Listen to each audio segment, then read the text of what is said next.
Centrafricaines, Centrafricains, mes chers compatriotes, notre pays, la République centrafricaine, a durant des décennies connu des crises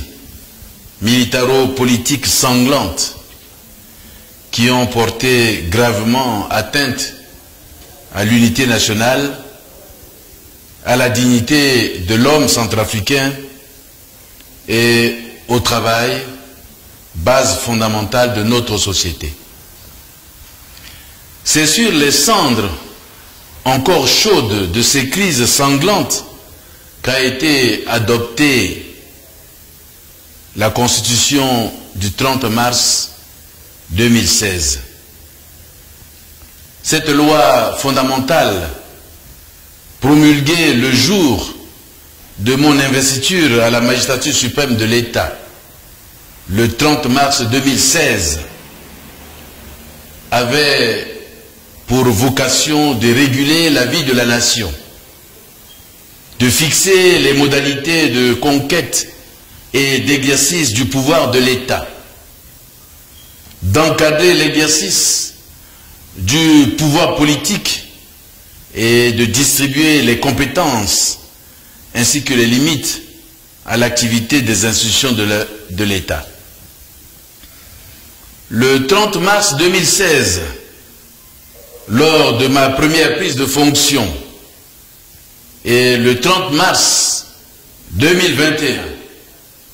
pour mon second quinquennat, j'ai juré, suivant les termes de cette Constitution, de l'observer scrupuleusement. C'est ce que j'ai fait jusqu'aujourd'hui et vous en êtes témoin. Cependant, en dépit des résultats obtenus dans la pratique de cette loi fondamentale issue du forum de Bangui, celle-ci reste néanmoins caractérisée par l'empirisme qui s'expliquait par l'urgence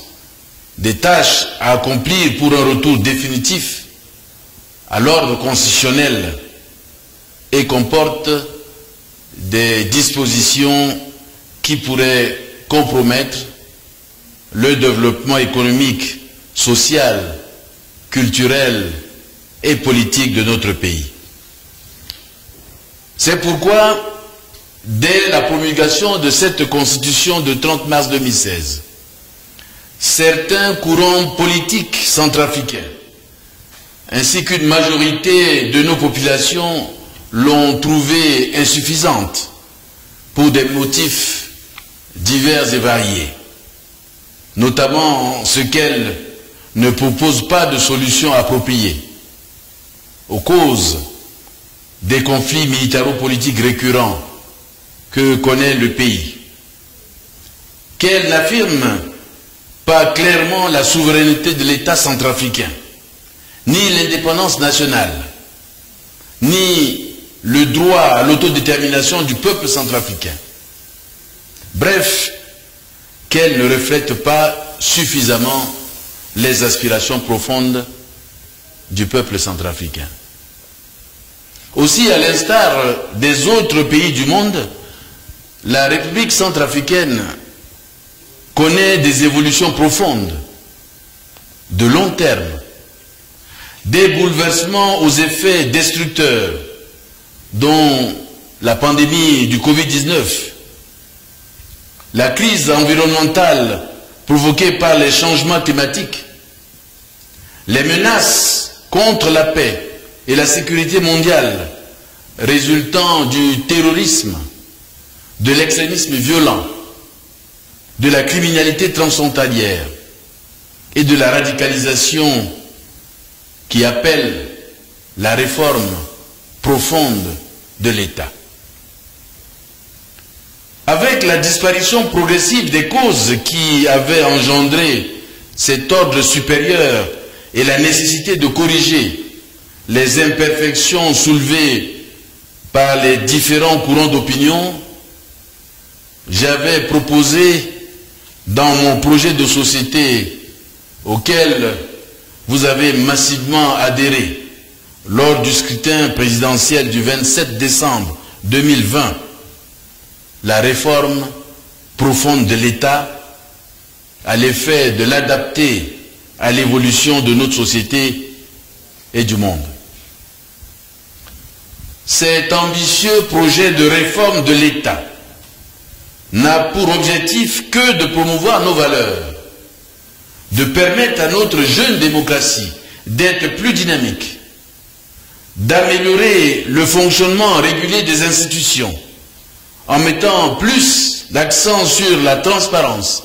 et la redevabilité, de rêver d'un avenir radieux et meilleur pour la République centrafricaine, notre cher et beau pays en partage. Mes chers compatriotes, dois-je vous rappeler que depuis le dialogue républicain, une grande majorité de la population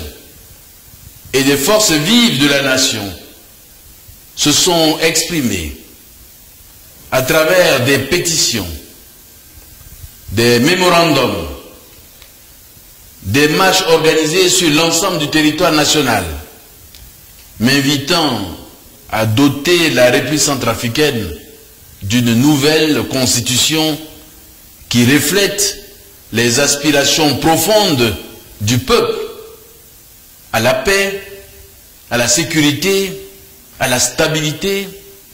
à la souveraineté effective, à la croissance et à l'émergence du pays. Les plus récents appels ont été ceux lancés le 30 mars dernier, à l'occasion de la célébration du 2e anniversaire de mon second quinquennat, par une partie de l'opposition démocratique, réclamant une nouvelle constitution pour la République centrafricaine. Mes chers compatriotes, vous m'avez fait confiance en m'élisant massivement, en dépit du contexte difficile de l'époque, à la magistrature suprême de l'État. À l'expiration du premier mandat, vous avez surmonté d'autres défis énormes pour me renouveler votre confiance dès le premier tour de l'élection présidentielle du 27 décembre 2020. Ainsi que je l'ai affirmé en de nombreuses circonstances, mon seul objectif est de mériter cette confiance renouvelée, en répondant toujours à vos attentes, en me soumettant à la volonté du peuple souverain, car la démocratie en elle-même est le gouvernement du peuple, par le peuple et pour le peuple. Rien n'est au-dessus du peuple souverain. Le peuple est au-dessus de la Constitution. Président démocratiquement élu, je ne peux rester insensible aux demandes pressantes et légitimes du peuple souverain de doter notre pays d'une nouvelle constitution. J'ai donc décidé, après consultation du président de la Cour constitutionnelle et du président de l'Assemblée nationale, conformément à l'article 90 de la Constitution du 30 mars 2016 et l'article 2 de la loi du 13 janvier 2023 fixant les procédures du référendum en République centrafricaine, de soumettre au référendum le projet d'une nouvelle constitution de la République centrafricaine. À ceux qui auraient des raisons de redouter de l'avènement d'une nouvelle constitution, je voudrais d'ores et déjà les rassurer, si besoin en était encore, que l'organisation d'un référendum constitutionnelle dans les conditions requises par la Constitution ne saurait être valablement analysée comme une volonté du président de la République d'empêcher l'alternance politique, gage de la démocratie et de l'état de droit. L'alternance sera toujours organisée si la nouvelle Constitution est adoptée à travers des élections libres, démocratiques, transparentes, ouvertes à tous les citoyens. Dans les prochains jours, vous serez entretenus sur les principales réformes proposées. Vive la démocratie, vive la République centrafricaine, que Dieu bénisse la République centrafricaine et son peuple. Je vous remercie.